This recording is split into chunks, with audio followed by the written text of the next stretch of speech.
Hey guys, how you doing? Kind of want to go over a little bit of call instruction and what I do whenever I get calls put together. Uh, Generally, when I get them, I'll have them, nice and slick, and so I'll have to scratch them up some way, and that's called conditioning the surface to your call. What I use is a stone. This is actually one that I used to be able to buy at the hardware store for it was like a buck or two. I'm pretty sure they're made by Norton. The only problem is now they're about $13 a piece, but that's what I use to condition my calls. I don't really prefer the coarse. That's the reason this one's actually still intact. But I'll get a either a fine or a medium and break them in half, and that's generally what I carry with me out in the woods, hunting. Um, I'll, before I leave the truck in the morning to go in the woods, I'll break out the stone and actually scratch up the call. And whenever you scratch up the call, I usually do a crosshatch pattern. I start off, top to bottom, and I always finish left to right. The reason I do that is if I want to get a good high note on the front end of the yelp, I can slide the striker to the left, and it gives you that high note.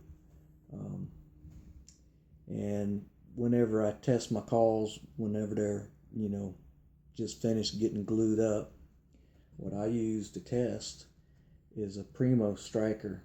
The reason I do that is because you can basically find this primo Purple Heart striker just about at any Walmart or a lot of the mom and pop stores in case you lose, the strikers that I sent with them.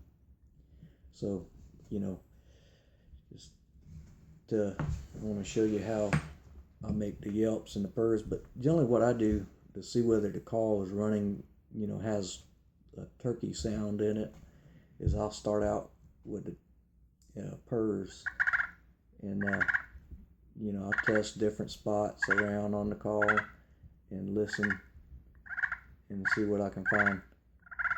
And once I locate a spot that I like, then I'll start getting into the soft yelps, And to make your yelps, you just go to the left, like I said, and then down. It's sort of like a half of a football, and then you're making a little, just continuous circle. Don't raise the peg up off the surface when you're making the call. And something I want to hear whenever I make those yelps is that rollover sound, that yelp, yelp.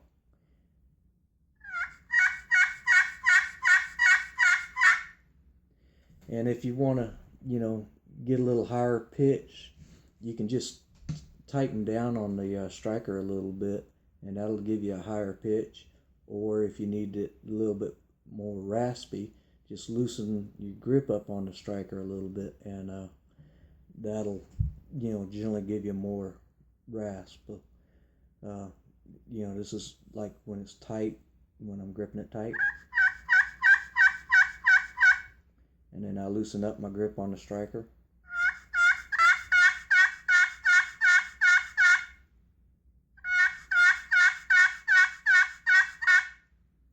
But that's generally how you control your striker. The way I hold my striker, a lot of people hold it as a pencil, and that's fine. It just depends on what's comfortable to you. But I started out holding it as a pencil, and then I learned this other way of holding it, and I never could go back to using it, holding it as a pencil. But the way I hold it is I put the striker tip on the first knuckle of my middle finger. I put my thumb in the middle, and then on my index finger, I can either put it up on the first knuckle, in the middle, or all the way back here in the back, whatever feels comfortable to you.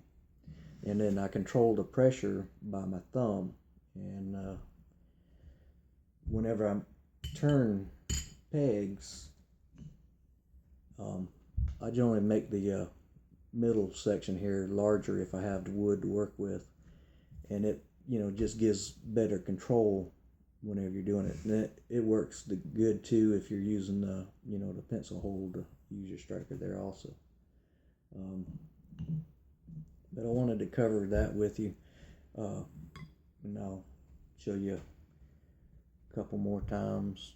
Whenever you make your purrs, you just kind of drag it towards you, and you can go a little bit to your left to get a little high on the front of that purr and then pull it down.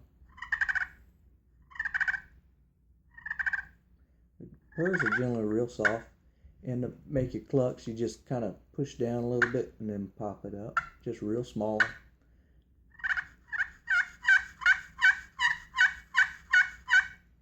And that's pretty much all it is to calling. Now, if you're brand new to using a pot call, and the only thing you can do is this right here,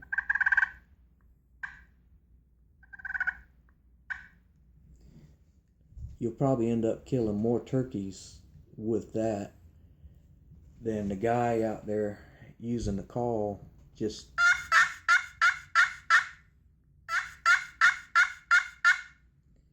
because I hear those guys on the videos and they're actually calling them birds and killing them. I'm thinking, Lord have mercy, I wish I could hunt those birds. But it's almost I'd be embarrassed to go out there and call like that. I mean, some of the calling I hear on videos is just unbelievable. But if you ever lose my striker, get you a Purple Heart Primo striker and use it. It's a good one to, I make sure all my calls will run with the Primo striker before I send them out. And then whenever I actually start matching up strikers, I'll go through a few different ones and find which one sounds good on a call. And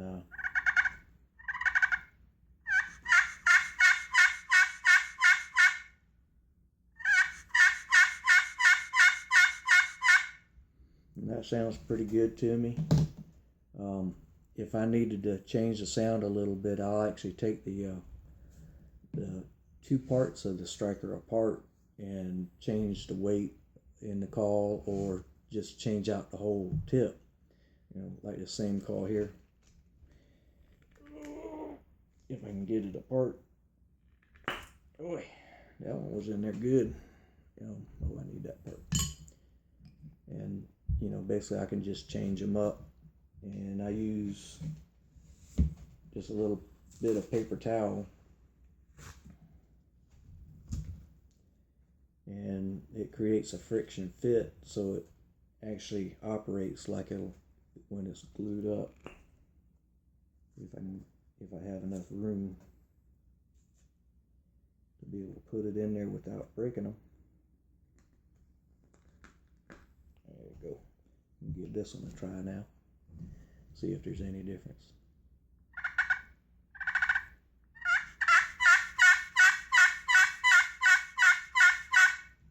Kind of like that one.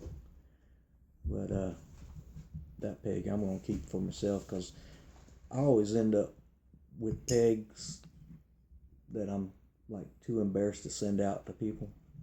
So I'm keeping that one for myself. They kill a few birds with this one, so I don't have a problem using it. But I am going to keep this one.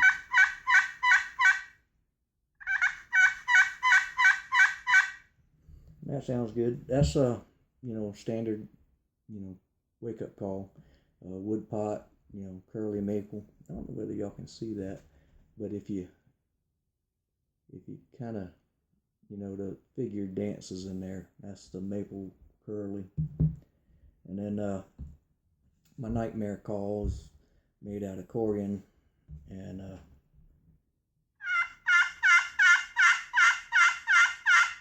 it's got a more hollow, deep sound to it. It makes it good for rippers and stuff.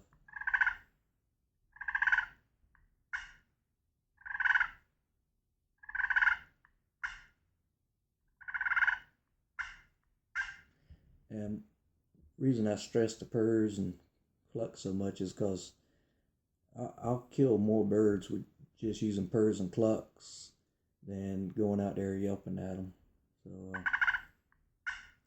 because my birds, they get a lot of pressure, and so I don't hear a lot of hens out there yelping all the time, but I sure do hear guys on turkey calls all the time. And the birds learn that too after the first week of the season. So start dropping back and just getting soft with them, and like I said, I'll end up killing more birds with the purrs and clucks and actually yelping. And same thing with the Primo striker on my nightmare call.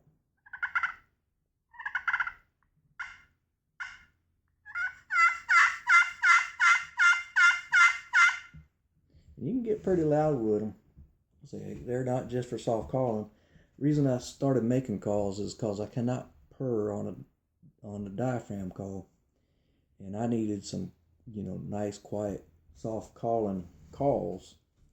But everybody was using the same calls out there, and the birds were like, "Yeah, that's a Primos power crystal.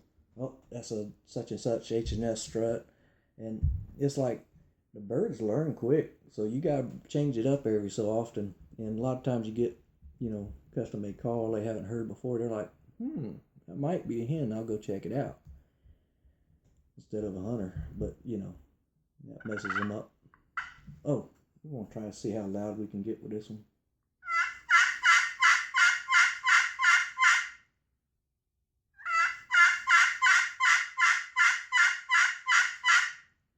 But you want that high note on the front of the yelp, and that's what you really want to listen for. So it's kind of important to have both parts of the yelp instead of, a lot of guys, you just heard that one. Now, a lot of guys just put their peg down and they just pull straight towards them. You might kill some birds on private land, but public land birds, you're probably not going to do it. And whenever I say public land, I mean like hunting clubs and all that, because all you guys are using the same calls over and over on the same bird. So, but I was telling you, some guys got there and it's not going to work as good as making your yelps right. It's going out. So give it a try, practice. Downward pressure, if you're is very important, and how hard you grip your striker is very important also. Let's see, what else can I tell you about? But yeah, if you pick up a call from Walmart, the main thing you're gonna have to do is, get you a stone and scratch it up from scratch.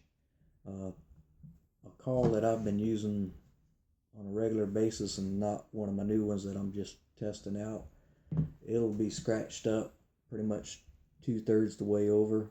And the reason for that, don't have the whole surface scratched, is because you need to brace your hand whenever you're making calls.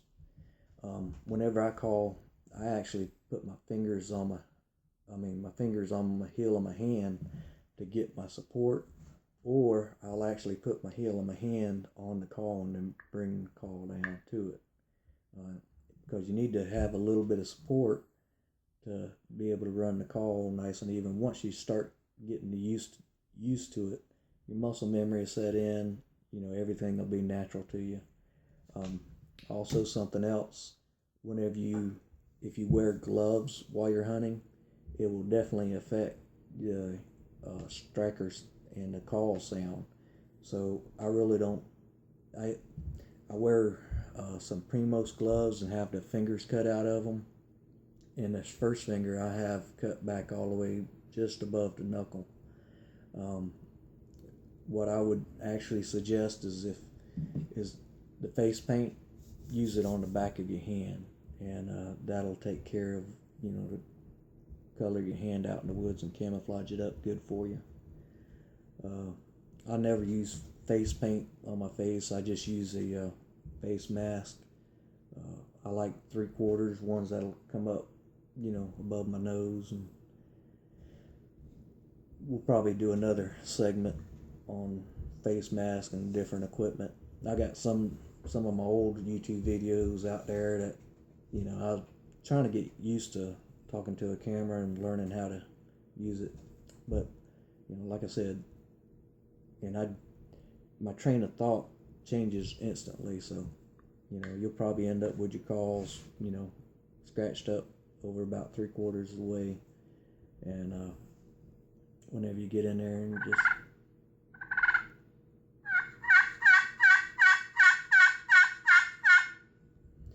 and I know the sound isn't going to be perfect on there, but I guarantee you with a little bit of practice you can call just as good as I can. And like I said, if you're new, the purrs and clucks are your best friends you can have.